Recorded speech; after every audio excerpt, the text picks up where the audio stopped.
ओम शांति। कल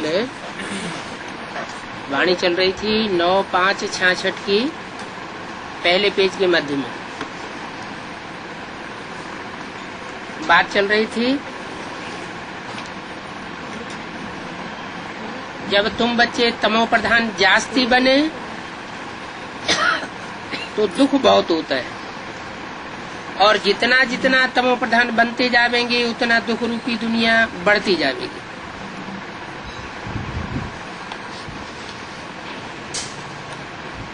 मनुष्य हिरास में आए बहुत त्राहि त्राहि करेंगे। ये बात अगले कल्प के लिए बताई है या इसी कल्प के लिए बताइए? बहुत त्राहि त्राहि करेंगे हैरासमेंट में आकर के, फिर अंत में जय जयकार हो जाएगी। तुम बच्चों ने जो विनाश दिव्य दृष्टि से देखा है तो फिर प्रैक्टिकल में जरूर देखना है।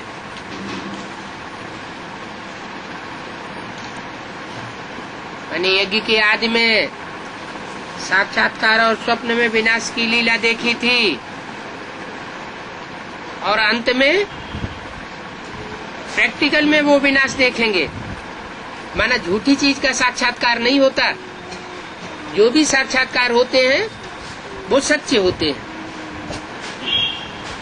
स्थापना की तारीख का साक्षात्कार तो हो नहीं सकता, वो तो चलती रहती है।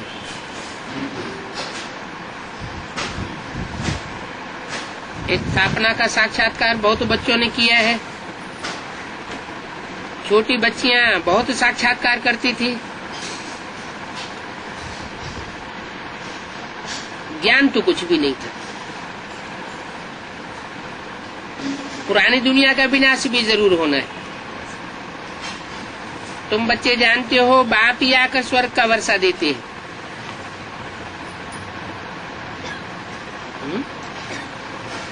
आकर स्वर्ग का वर्षा देते हैं, ऐसे नहीं आते हैं और फिर चले जाते हैं। फिर तुम बच्चे स्वर्ग अपने आप स्थापन करते रहते हो, या ब्रह्मा कुमार कुमारी अपने आप स्थापन करते रहते हैं? नहीं, मैं आकर के स्वर्ग का वर्षा देता हूँ। परंतु फिर बच्चों को पुरुषार्थ भी करना है।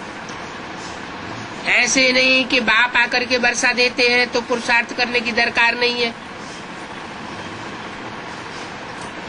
उच्च पद पाने का पुरुषार्थ जरूर करना है। तुम जानते हो 8-10 वर्ष में ये सब मिट्टी में मिल जाएंगे। कौन से सन की वाणी है? 66 की वाणी। और उस समय बाबा शिव बाबा ने ब्रह्मा के मुख से ये वाक्य उच्चारण किया कि 8-10 वर्ष में ये दुनिया मिट्टी में मिल जाएगी। तो मिट्टी में मिल गई क्या है? ये सब मिट्टी में मिल जाएंगे। कौन सब मिट्टी में मिल जाएंगे? कौन मिल गए मिट्टी में? 76 की बात है, बताई। कोई मिले मिट्टी में क्या? कौन है? एक आत्मा मिट्टी में मिल गई है? अरे यहाँ तो मिट्टी में मिलने की बात है। यह सब मिट्टी में, एक आत्मा की बात नहीं। यह सब मिट्टी में मिल जाएंगे हैं? नहीं, ब्राह्मणों की संगमयुगी दुनिया की बात बताई। ये ब्राह्मणों की संगमयुगी दुनिया जिसमें इतना देह अभिमान बढ़ा हुआ है कि ब्रह्मा बाबा जैसी सहनशील आत्मा को नहीं परख सके, उनकी सच्चाई को नहीं जान सके, और उनका भी हार्ट फेल कर दिया, और किसी ने उंगली भी नहीं उठाई।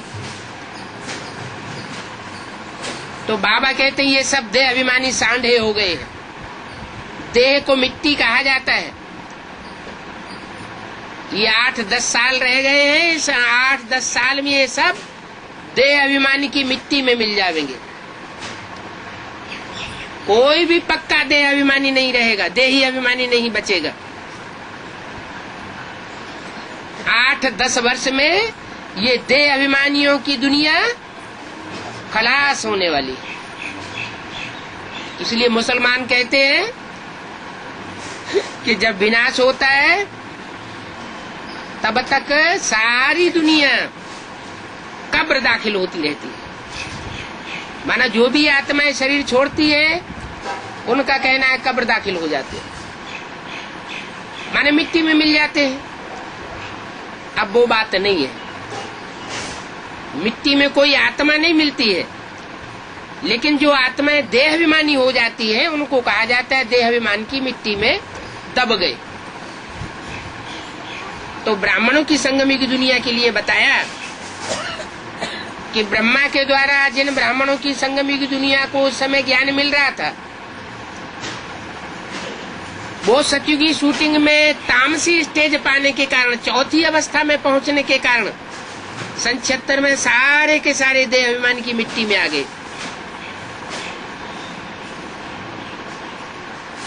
अभी भीड़ पड़ी है,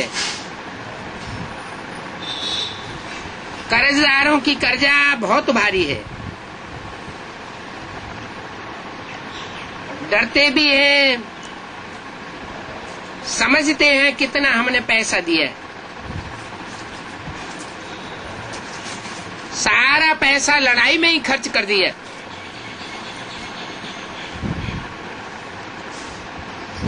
फिर ये हमको मिलेगा कब? ऐसे ऐसे ख्यालात वो लोग करते रहते।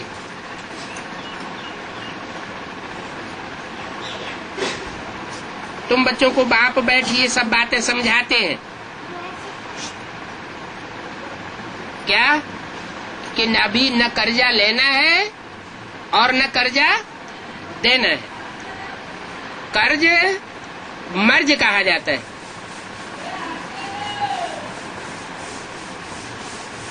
वो थोड़े ही जानते हैं कि अभी बाकी थोड़ा समय है। कर्ज देने लेने की बात ही नहीं।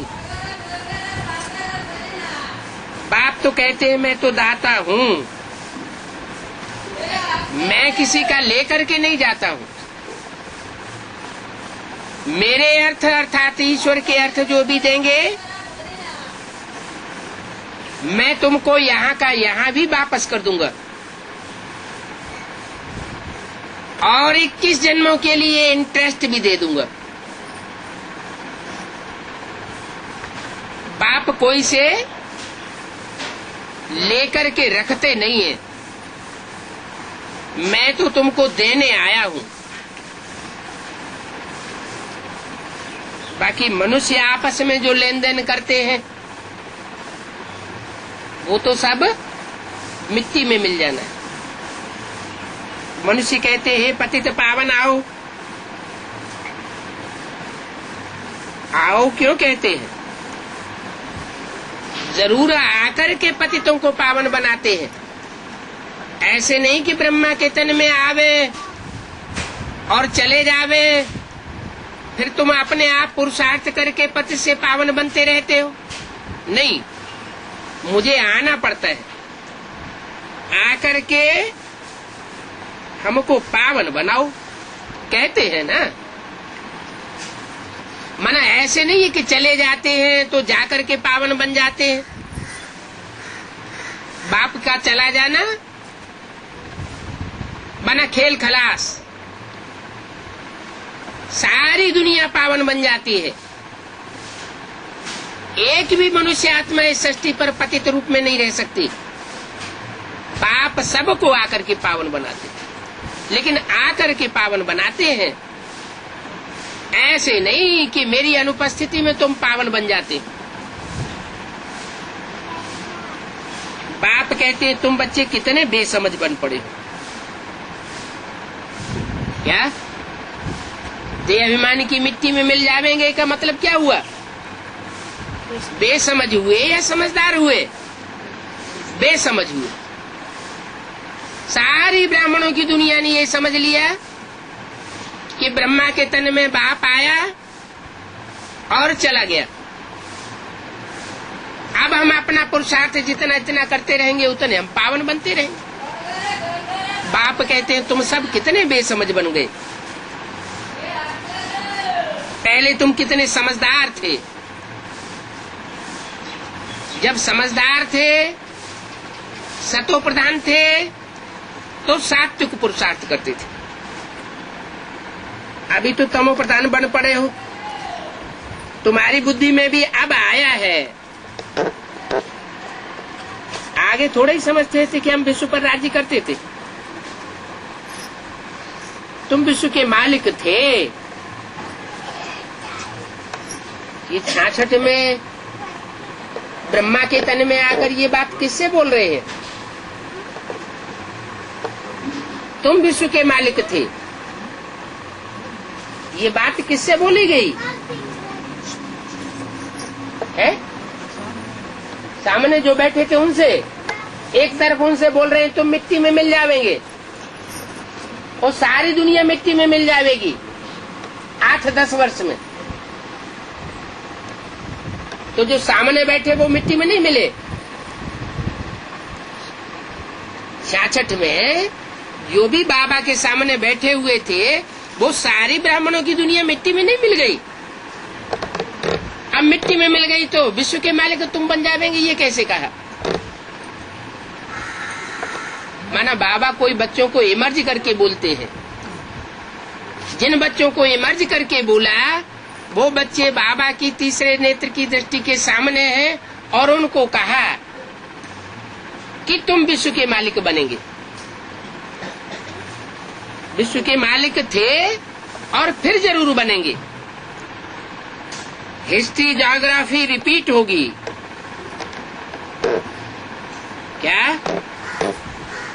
यज्ञ के आदि में भी तुम विश्व के मालिक थे।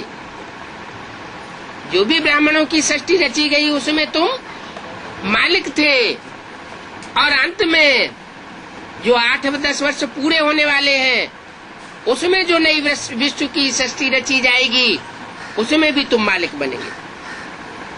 बाप ने समझाया है। 5000 वर्ष पहले मैं आया था।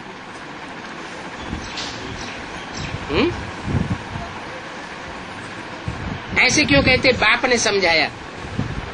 माँ ने समझाया, ऐसे क्यों नहीं कहते?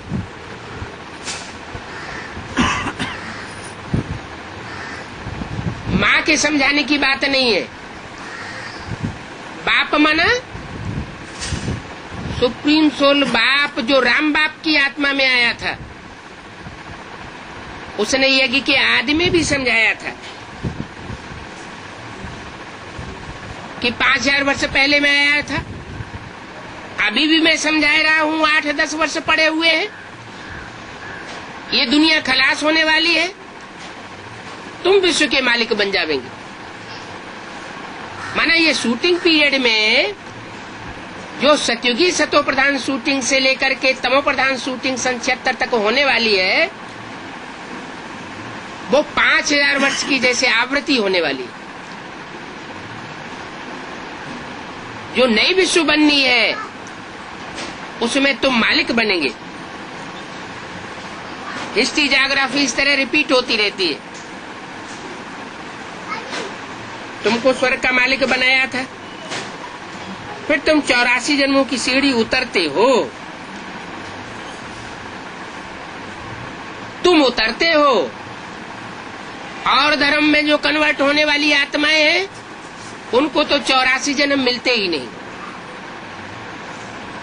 ये विस्तार और कोई भी शास्त्रों में नहीं है।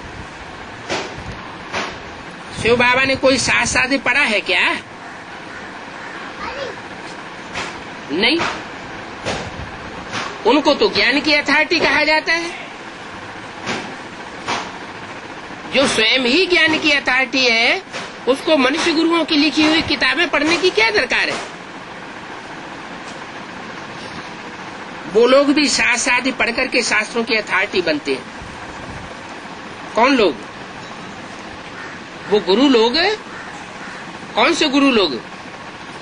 बाहर की दुनिया के नहीं, ब्राह्मणों की दुनिया में भी जो गुरु लोग हैं वो शास्त्र अर्थात कागज के पत्ते पढ़ पढ़ करके शास्त्रों की अथॉरिटी बनते हैं। जो बाबा ने बोला वो थी असली मुरली। उस मुरली को कागज में छपाई दिया गया, उसमें कुछ न कुछ अल्टरनेशन करेक्शन किया गया, वो ही पढ़ पढ़ करके शास्त्रों की अथॉरिटी कहे जाते हैं।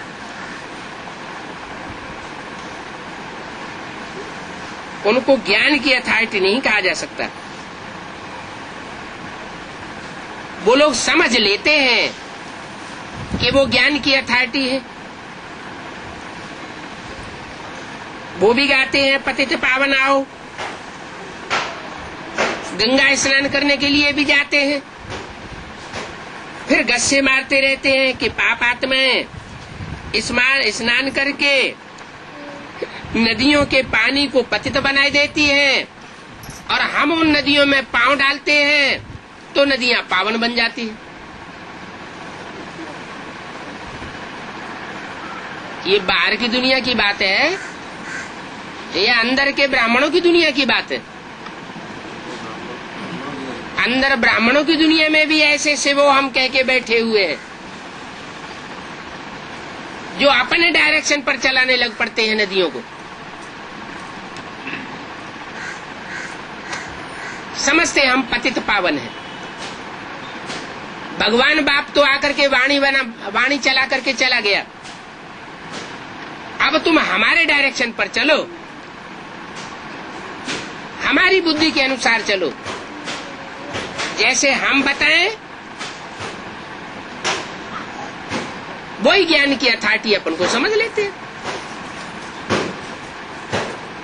इसलिए अव्यक्तवाणी में बाप दादा ने बोला था पांडवों को गार्ड बन करके रहना है शक्तियों का, शक्तियों का गाइड नहीं बनना है। अगर पांडव शक्तियों के गाइड बनेंगे तो यज्ञ में गड़बड़ पड़ जाएगी। वो गड़बड़ आज पड़ी हुई है।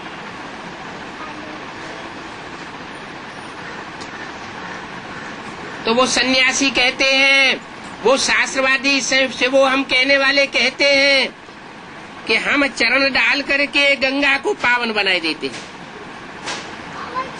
कौन से चरण? बुद्ध रूपी पांव। हम अपनी बुद्ध रूपी पांव से जो दखलंदाजी करते हैं उससे वो पावन बन जाती है। कितना झूठ बोलते हैं। उनकी बुद्धि के अनुसार चलने से तो और ही पतित बनेंगे या पावन बनेंगे। जैसे सारी दुनिया पतित है, पतितों के संग से पतित ही बनते हैं। नियम तो सबके लिए एक ही है। अब इन सबको सजा कौन देवे? जो नदियों के सामने पावन बन करके बैठ जाते हैं, शिवो हम कह के बैठ जाते हैं, नदियों के किनारे जाकर के बैठते हैं, पूजा करवाते रहते हैं, इनको कौन सजा देवे?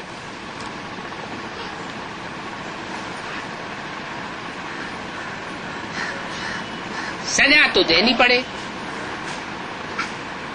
उन्होंने तो गृहस्थी मार्ग छोड़ दिया है, छोड़ दिया है मैंने।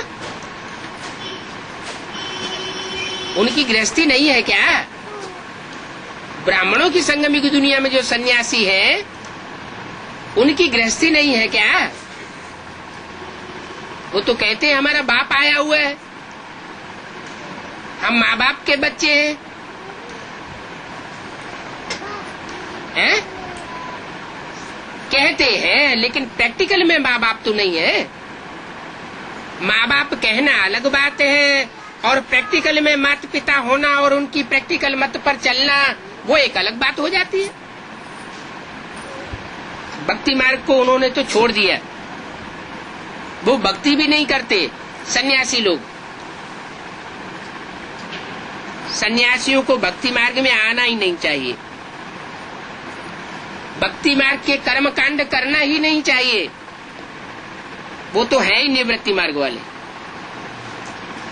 उनको शास्त्रादि पढ़ने का भी हक नहीं है, उन्हें शास्त्रों से क्या लेना देना, उन्होंने तो दुनिया छोड़ दी। उनकी तो पहले जंगल में परवरिश होती थी, जब सतो प्रधान थे तब बिना मांगे सब कुछ उनको मिल जाता था, जंगल में बैठे बैठे ही, क्योंकि प्योरिटी की पावर थी। कौन से सन्यासियों की बात हो रही है? हाँ, ब्राह्मणों की दुनिया के सन्यासियों की बात हो रही है। जब माउंट आबू में 51-52 में बैठे हुए थे तो एकांत जंगल में रह करके तपस्या कर रहे थे, वहां ही उनको सब कुछ मिल जाता था। अभी तो शहरों में घुस पड़े हैं, क्योंकि तमो प्रधान बन गए हैं और अभी बड़े बड़े महल बनाते रहते हैं। क्या प्रूफ दिया? पहले सतो प्रधान थे तो जंगल में एकांत में रहते थे, और अभी तमो प्रधान बन गए हैं तो शहरों में घुस करके पब्लिक से पैसे मांग मांग करके बड़े बड़े कंक्रीट के महल माड़ियां बनाते रहते हैं। आगे तो स्त्रियों से घृणा करते थे, अब तो माइयां उनको गुरु बनाए, उनके चरण धो करके पीती है। किसकी बात बताई? उनकी बात बताई जो ब्राह्मणों की दुनिया में शक्तियों को इस समय कंट्रोल कर रहे।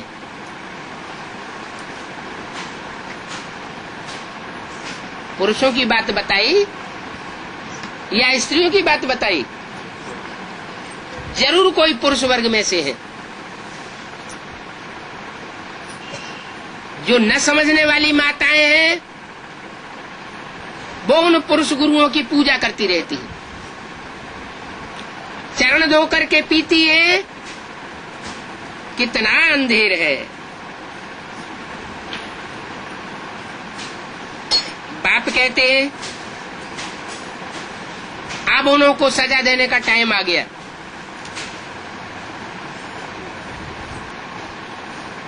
मैं अच्छी रीति सजा दूंगा।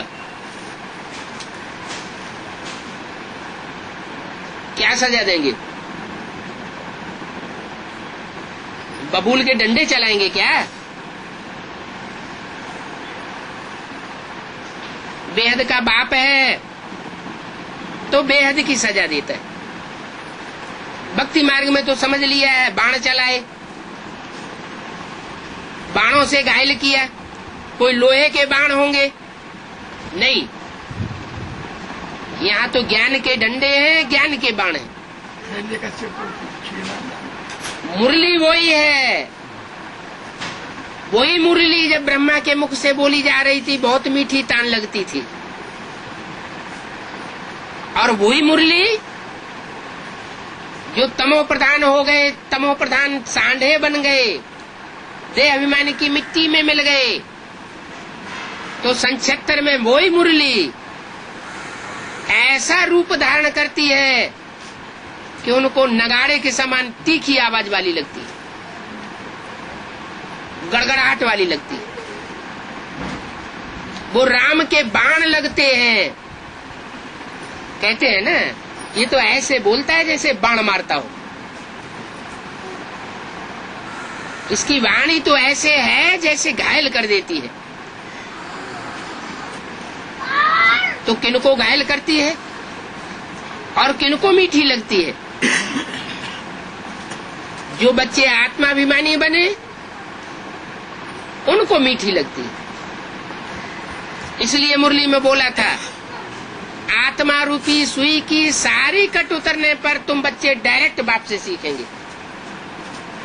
तो 76 के बाद जिन बच्चों ने डायरेक्ट बाप से सीखना शुरू किया उनको वही मुरली मीठी लग रही है, मुरली अनुभव होती है। और जो देहाभिमानी सांडे बन गए, उनको वो तीखे तीखे बाण अनुभव हो रहे। बाप कहते हैं मैं उनको अच्छी रीति सजा दूंगा। एक तरफ परमात्मा नाम रूप से न्यारा कहते हैं, फिर खुद को इसे वो हम कह के बैठ जाते। जब नाम रूप से न्यारा है तो अपन को भगवान समझ करके क्यों बैठ गए? उनका तो नाम रूप सब होता है। किन्हों का? परमात्मा बाप का। फिर भी कहते हैं नाम रूप से न्यारा है। अब नाम रूप से न्यारा होगा तो गीता ज्ञान कैसे सुनावेगा?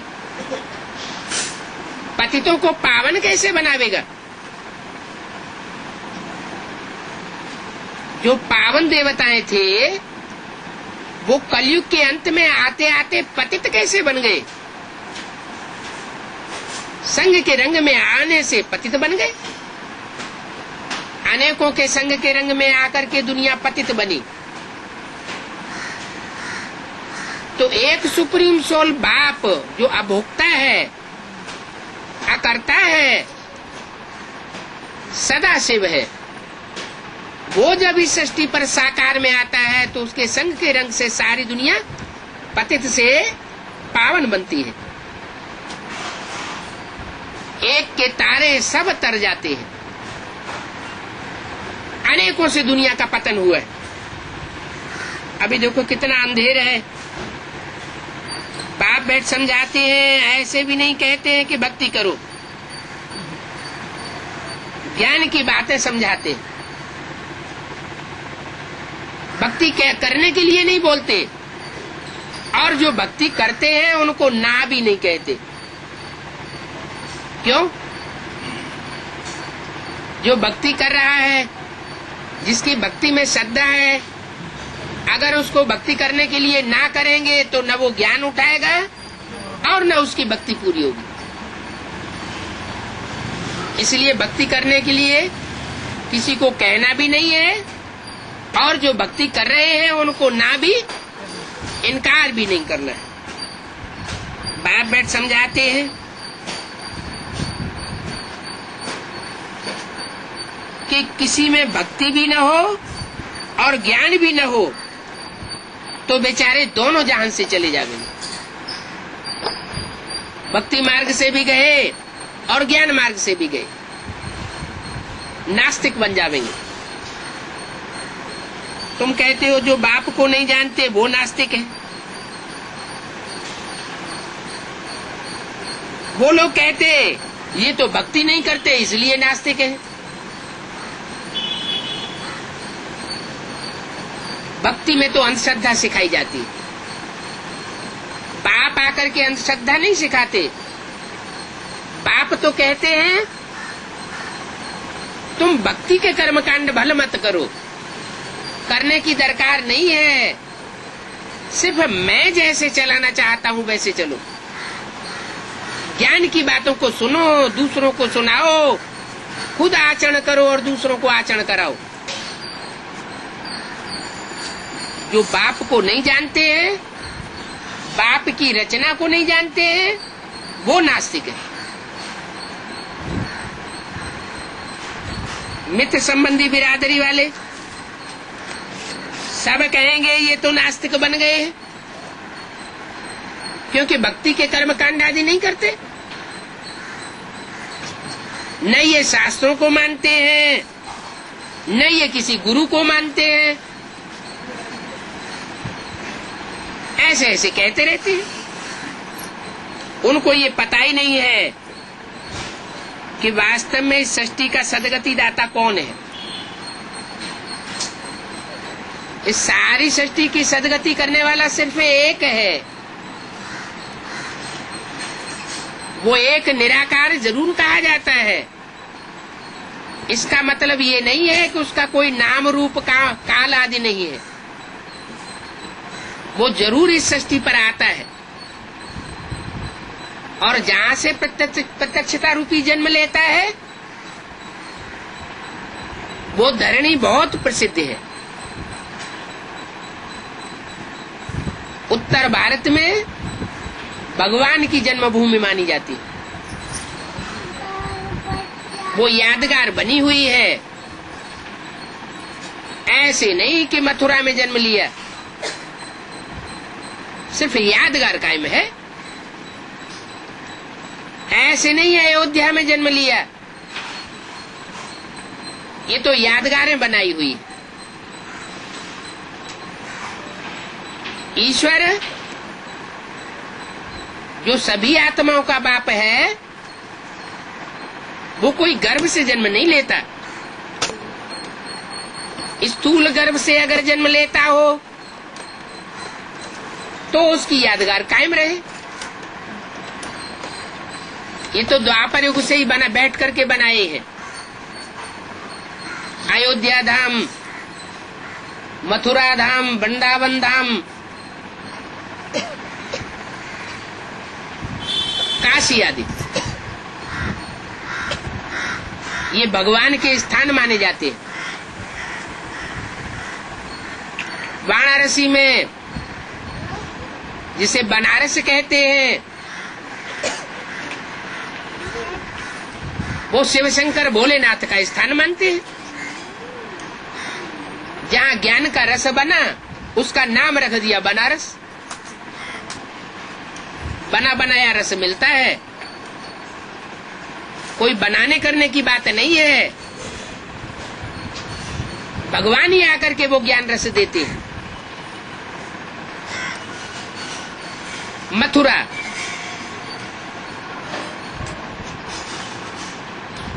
मथ, मथने को कहते हैं मथ। जैसे दही को भिगोया जाता है तो कहते हैं मथ।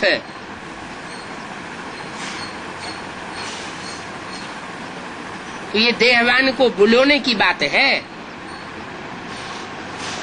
ये देहभान जब बिलोया जाता है तो मक्खन अलग हो जाता है। बुद्धि जो है वो स्वतः ही चलने लग पड़ती है। ये संग के रंग का रहस्य है। श्रेष्ठ का संग करेंगे तो श्रेष्ठ स्थिति बनेगी। कोई भ्रष्ट मनुष्य आत्मा का संग करेंगे तो भ्रष्ट स्थिति बनेगी। इस सृष्टि पर परमात्मा बाप आकर के ऊंचते ऊंच पार्ट बजाता है। जिस मनुष्य तन में प्रवेश करता है मुकर्रर रूप से, वो हीरो पार्टधारी कहा जाता है। अब हीरो पार्टधारी की जो संपर्क संसर्ग में आवेंगे, संबंध में आवेंगे, वो तो जरूर ऊंचा आत्माएं ठहरी, क्योंकि संग का रंग लगता है। संग तारे कुसंग बुरे कहा जाता है। जैसे अन्न दोष काम करता है, ऐसे ही संग दोष भी काम करता है। तो बाप कहते हैं मैं तुमको पावन बनाता हूं। सारी दुनिया के संग के रंग से तुम पतित बनते हो, इसलिए मैं आकर के कहता हूं सिर्फ मेरे को याद करो और कोई के साथ बुद्धि का योग न लगाओ। उनको तो ये पता नहीं है कि बाप ही आकर के पति से पावन बनाते हैं। दुनिया में तो उल्टा ही धंधा लगा पड़ा है। कलयुग अंत में बाप भी बच्ची को पतित बनाए देते हैं, गुरु भी अपने चेलों को पतित बनाते हैं, टीचर नहीं बनाते, वो तो पढ़ाते हैं। ये बाप भी कहते हैं मैं तुम्हारा टीचर हूं, मैं तो तुमको पढ़ाई पढ़ाता हूं, समझाता हूं, कौन सी पढ़ाई पढ़ाता है? कौन सी बात का टीचर है? जो गीता सुनाई, जो ब्रह्मा के मुख से गीत गाया, उस गीता अर्थात उस कविता का ही अर्थ बैठ करके मैं तुमको समझाता हूं। टीचर का काम होता है जो भी टेक्स्ट बुक होती है उस टेक्स्ट बुक को समझाना, क्लैरिफिकेशन देना, हिज्जे हिज्जे करके समझाना। तो वो टीचर का कार्य मैं करता हूं। मैं तुम्हारा बाप भी हूं, टीचर भी हूं और अंत में सदगुरु भी बनता हूं, सदगति करता हूं। काहे की सदगति पहले होती है? शरीर की सदगति पहले होती है या मन बुद्धि रूपी आत्मा की सदगति होती है? पहले मन बुद्धि रूपी आत्मा निर्मल बनती है। इसके लिए चाहिए ईश्वर का ज्ञान। ज्ञान को जल कहा जाता है। जैसे स्थूल जल से स्थूल कपड़े धोए जाते हैं, मैल माटी साफ कर देता है, ऐसे ये ज्ञान जल है आत्मा के लिए। ये शुद्ध ज्ञान जल चाहिए। इसमें मनुष्य मत की मिक्सरिटी नहीं होनी चाहिए। मुरलियां हैं, भगवान के मुख से बजाई गई मुरली है। अगर उसमें किसी प्रकार की मिक्सरिटी हो गई, उसमें कुछ मनमत मिक्स कर दी या वाणी की कटिंग कर दी, तो वो मुरली घातक भी हो सकती है, उल्टा असर दिखाई सकती है, क्योंकि मिक्सरिटी हो गई। जैसे दूध का भरा हुआ घड़ा है और उसमें 2-4 बूंद सर्प का विष डाल दिया जाए तो सारा ही क्या हो जाएगा? विष हो जाएगा। तो बाप भी कहते हैं एक से ज्ञान सुनना चाहिए। अनेकों से सुनेंगे तो व्यभिचारी ज्ञान हो जाएगा। जब ज्ञान ही व्यभिचारी हो जाएगा तो सुनने वाले भी व्यभिचारी बनेंगे। अनेक मत से बनता है रावण राज्य, इसलिए रावण को 10 सिर दिखाते हैं। और एक मत से बनता है राम राज्य, इसलिए राम को एक सर दिखाते हैं। अनेक मनुष्य गुरुओं की मत से दुर्गति और एक सदगुरु निराकार की स्टेज में रहने वाले सदगुरु से सदगति। इसलिए घर घर में ये स्लोगन टंगा हुआ होना चाहिए। क्या? श्रीमत से सदगति और मनुष्य मत से दुर्गति।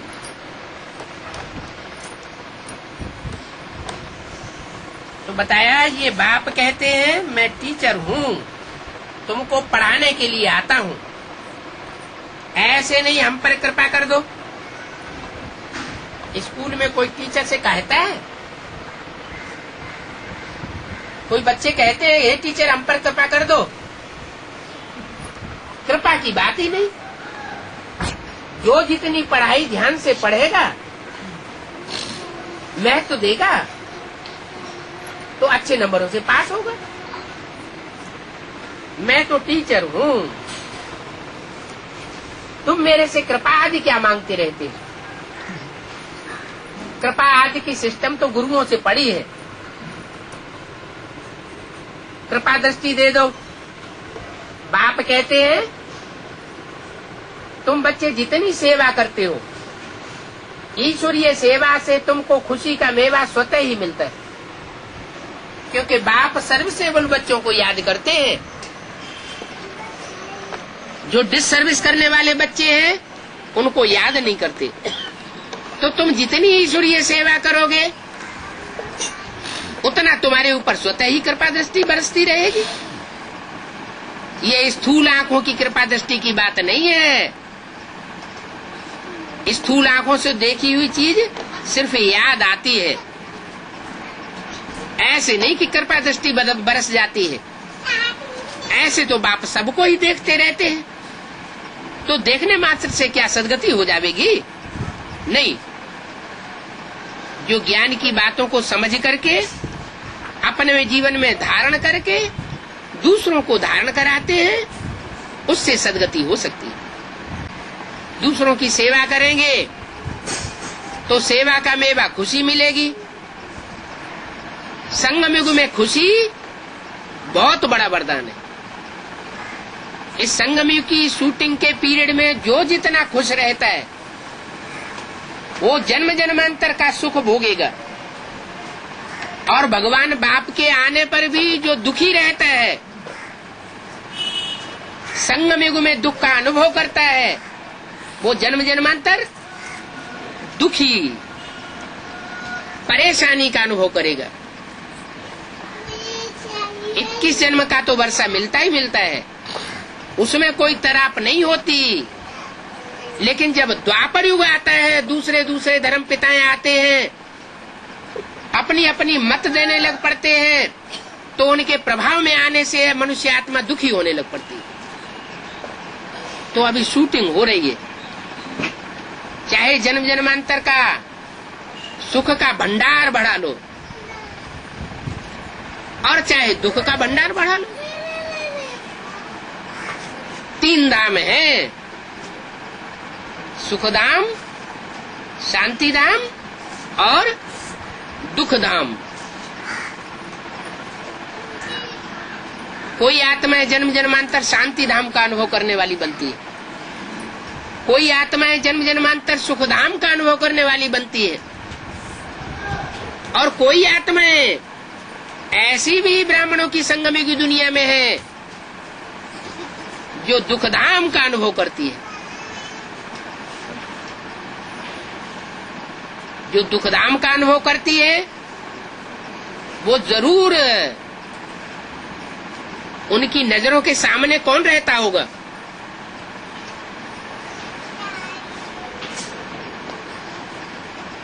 कौन रहता होगा?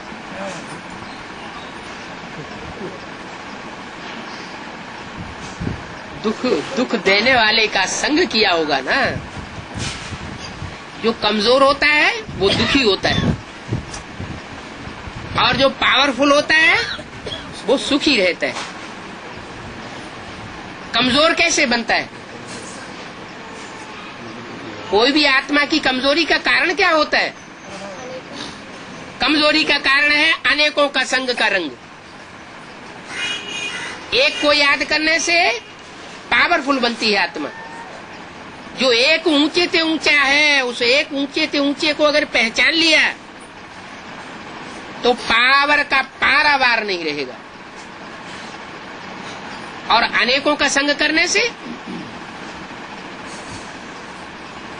विविचार बढ़ता है, विविचार बढ़ने से कमजोरी आती है, और जहां कमजोरी होगी वहां दुख अनुभव होगा। 3 मूर्तियों में से एक मूर्ति की पूजा क्यों नहीं होती? मंदिर क्यों नहीं बनते?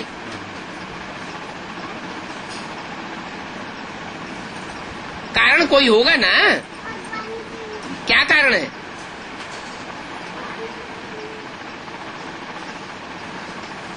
उनका नाम ही है ब्रह्मा। ब्रह्मा ने बड़ी और माँ, बड़ी से बड़ी माँ। क्या गलती कर देती है माँ?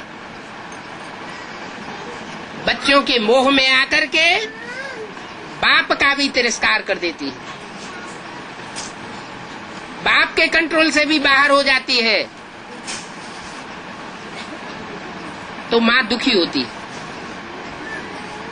ऐसी दुनिया बनाने के निमित्त बन पड़ती है जहां माँ को वर्षा ही नहीं मिलता। ये तो अभी बाप आए हैं तो ईश्वरी गवर्नमेंट में ने भी ये नियम बना दिया है कि माता को भी प्रॉपर्टी का हिस्सा मिलना चाहिए। नहीं तो पिछले 2500 वर्ष की ये हिस्ट्री बताती है, माँ बनती है, बच्चे को 9 महीने पेट में पालन करती है, परवरिश करती है, बच्चा बड़ा हो जाता है, उसका सहन करती रहती है। माँ बाप के कंट्रोल में रहती है तब भी सहन करती है, पति के कंट्रोल में रहती है तब भी सहन करती है, और पति खुदान खास्ता चला जावे, शरीर छोड़ देवे, तो तो बच्चों के कंट्रोल में रह करके दुखी होती है। एक जन्म में स्त्री बन करके माता बनना पड़ता है और एक जन्म में पुरुष बन के पिता बनना होता है। एक ही आत्मा स्त्री भी बनती है, एक ही आत्मा पुरुष भी बनती है। कोई आत्मा ऐसा पुरुषार्थ करती है कि ज्यादा जन्मों में पुरुष चोला धारण करती है, और कोई आत्मा ऐसा पुरुषार्थ करती है कमजोर कि ज्यादा जन्मों में स्त्री चोला धारण करती है। क्योंकि मुरली में बोला है एक जन्म स्त्री एक जन्म पुरुष का तो मिलता है, ये तो 21 जन्म चलता है, वहां कोई बैलेंस बिगड़ता नहीं पाप पुण्य का। लेकिन बाकी जो 63 जन्म है उनमें बैलेंस बिगड़ जाता है। बैलेंस बिगड़ने के कारण कोई कोई आत्मा 2 जन्म पुरुष के भी ले सकती है और 2 जन्म लगातार स्त्री के भी ले सकती है। तो ये हिसाब बन जाता है। इसलिए रोना रोने की बात नहीं है कि मैंने स्त्री चोला क्यों लिया, बल्कि बाप तो कहते हैं स्त्री चोला लिया तो बहुत अच्छे, क्योंकि बाप की छत्र छाया विशेष किसको मिली हुई है? कन्याओं माताओं को विशेष छत्र छाया मिली हुई है। कन्याओं माताओं को सरेंडर किया जाता है, भाइयों को सरेंडर नहीं किया जाता, क्योंकि ये तो बहुत बड़ी पार्शलिटी है, पक्षपात है। भगवान भी आकर के पक्षपात करता है, पक्षपात नहीं है। ये दुनिया ऐसी बन गई है जहाँ कन्याओं माताओं को शरण कोई दे नहीं पाता, ऐसी जिससे उनकी सुरक्षा हो पाए। बाप ही आकर के उनको सुरक्षा देते हैं, और कन्याओं माताओं को ही आज की पतित दुनिया में सुरक्षा की जरूरत है। पुरुषों को सुरक्षा की क्या जरूरत? इसलिए शास्त्रों में बैलपाल कन्हैया गाया हुआ है या गौपाल गाया हुआ है? गौपाल कन्हैया गाया हुआ है। क्यों गाया हुआ है? कि गौ उसको कहा जाता है जो गौ स्वभाव का हो। स्वभाव संस्कार ही भारत की कन्याओं माताओं का ऐसा है, उनको सारा जीवन जिस खूंटे से बांध दिया जाता है, सारा जीवन उस खूंटे से चुपचाप बंद करके अपना जीवन बिताती है। ये भारत की कन्याओं माताओं की कथा है। इसलिए कथाओं में शास्त्रों में लिखा हुआ है कि धरणी माता पर जब पाप का बोझा बहुत बढ़ गया तो उस धरणी माता की सुरक्षा करने के लिए भगवान को आना पड़ता है। भगवान का रूप धारण करके आता है, कन्याओं माताओं की सुरक्षा करता है। इसलिए संगम युग में, खास करके वर्तमान संगम युग में स्त्री चोला लेना ये तो भाग्य की बात है। चाहे वो माताएं बांधेली हो, चाहे वो माताएं निर्बंधन हो, और चाहे वो कन्या हो। कन्या है तो और ही अच्छा, पवित्र होती है, निर्बंधन होती है। माताओं को तो बंधन में बंधना पक्का हो गया, क्योंकि शादी की है, जिसके साथ शादी का कंगन बांधा है उसके अंडर में चलना पड़े। लेकिन बाप कहते हैं कोई बात नहीं, मन को तो कोई नहीं बांध सकता, और मनसा सेवा ही सबसे बड़ी सेवा है। मनसा के द्वारा ही सृष्टि परिवर्तन होगी। तन से भागदौड़ की जाती है, वाचा से भाषण किया जाता है। अभी तक ब्राह्मणों की दुनिया में कितनी भागदौड़ हुई, कितनी भाषणबाजी हुई, भारत का और दुनिया का परिवर्तन कितना हुआ। इसलिए बोला कि मन के मौन से नई रंगत निकलेगी। क्या? जब हर तरीके से थक जावेंगे, तन से भी थकान हो जाएगी, वाचा से भी थकान हो जाएगी, तो एक मन ही आसरा रह जाता है। और मन जब एक को पकड़ लेता है एक की पावर को पहचान लेता है तो उस याद में मस्त हो जाता है। और वो याद अव्यभिचारी याद होनी चाहिए जो कमाल करके दिखावेगी। जो बहुत दुखी होता है वो बहुत याद करता है। कहते भी है दुख में सुमिरन सब करें, सुख में करे न कोई। जो पावरफुल होता है उसको किसी का आधार लेने की दरकार नहीं। और जो कलयुग के अंत में आकर के अबला कहा जाता है, कन्याएं माता ही अबला कही जाती है, तो उनको भगवान आकर के शेल्टर देता है, शरण देता है। गोवर्धन पहाड़ गाया हुआ है, शास्त्रों में जो भी नाम है काम के आधार पर है। गौ माना कन्याएं माता है। उन्होंने तो जानवर गऊओं को समझ लिया है कि भगवान ने आकर के जानवर गऊओं को चराया। नहीं, ये भारत की कन्याएं माताएं ही गऊ के मुआफिक है। उन कन्याओं माताओं को इकट्ठा करके एक पहाड़ जैसा बना लिया। पापों का पहाड़ उनके सर पर चढ़ा हुआ है। जन्म जन्मांतर की दुखी माताएं, कन्याएं, उनको आकर के भगवान संगठित करता है। और जब वो संगठित हो जाती है तब वो शिव शक्तियां कही जाती है। शिव शक्तियों की मन की आवाज सारी दुनिया को परिवर्तन करती है। सारी दुनिया को ही नहीं, ये जो प्रकृति के 5 तत्व हैं जो ज्ञान नहीं सुन सकते, उन 5 तत्वों की बुद्धि में ज्ञान नहीं बैठता है, वो भी परिवर्तित हो जाते। जो ज्ञान सुनता है वो तो ज्ञान से परिवर्तित हो सकता है, लेकिन जो जड़त्वमुही बुद्धि वाले हैं, प्रकृति का पोषण करने वाले हैं,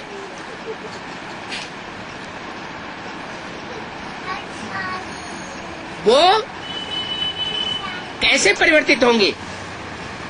उनके परिवर्तन के लिए मनसा की पावर चाहिए, वाइब्रेशन चाहिए। वो वाइब्रेशन कन्याएं माताएं संगठित होकर के दे सकती है। पुरुष तो अपने चोले से तंग है, उनको तो टाइटल दे दिया पुरुष सारे ही दुर्योधन दुशासन।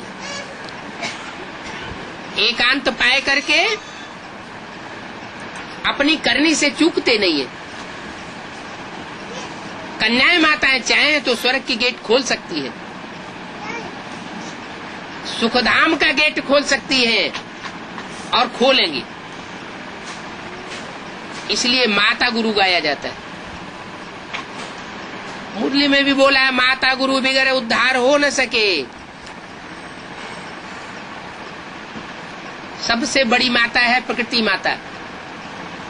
पुरुष और प्रकृति का ही सारा खेल है। जो पुरुषों में परम पुरुष है और प्रकृति के 5 तत्वों में जो संघातमयी महाजननी है, वही कलयुग के अंत में आकर के पल्यूट हो जाती है, जिसका नाम रखा गया है ज्ञान में गीता। गीता माता पूरी खंडित की हुई है। उसको दूसरे शब्दों में कहा गया है रावण की जेल में है।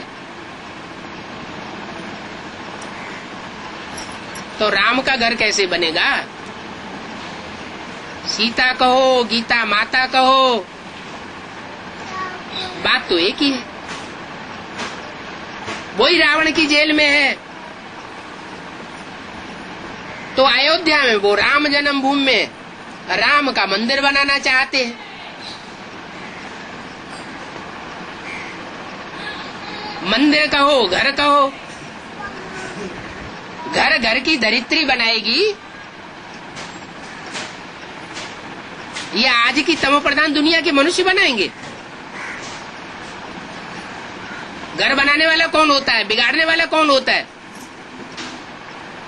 घर की धरणी के लिए कहते हैं घर की धरणी अच्छी हो तो घर स्वर्ग बन जाए, और घर की धरणी अगर बिगड़ी हुई हो तो घर नरक बन जाए। ये सारी सृष्टि हमारा कुटुंब है।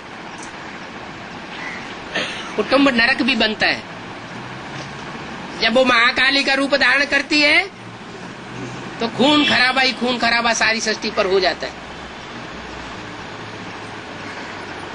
जितने भी आसुरी संस्कार हैं वो सब मिट जाते हैं, श्रेष्ठ आत्माएं बची रहती हैं। उनको कहा जाता है सूर्यवंशी, पावन आत्माएं, जो नई सृष्टि में नया जन्म लेकर के विश्व का संचालन करती। अभी वो दुनिया आने वाली है। बाप कहते हैं अभी इस अंतिम जन्म में ऐसा पुरुषार्थ करना है जिससे कोई ऐसा संग का रंग न लगे जो हम फिर से पीछे की ओर चले जाएं। हम उल्टी सीढ़ी चढ़ के ऊपर चढ़ रहे हैं। कलयुग से सतयुग में जाना है तो हमारे वाइब्रेशन ऊंचे उठने चाहिए। घड़ी घड़ी मन को चेक करना है, दृष्टि को चेक करना है कि हमारी दृष्टि और वृत्ति पतित बन रही है या पावन बन रही है। हमारे स्वप्न सात्विक स्वप्न हैं या तामसी बन रहे हैं। ऐसे तो स्वप्न आना ही नहीं चाहिए, क्योंकि समय की वैल्यू का अगर पता है तो 4-5 घंटे की सॉलिड नींद होनी चाहिए। स्वप्न होना ही नहीं चाहिए। व्यर्थ संकल्प आते हैं तो व्यर्थ स्वप्न भी आते हैं। समर्थ संकल्प आवेंगे तो स्वप्न भी अच्छे अच्छे आवेंगे, और निराकारी स्टेज बनेगी तो निर्विकारी आत्मा निरहंकारी पने का अनुभव भी करेगी और दूसरों को भी कराएगी। फिर स्वप्न आना बंद हो जाएगा। ओम शांति।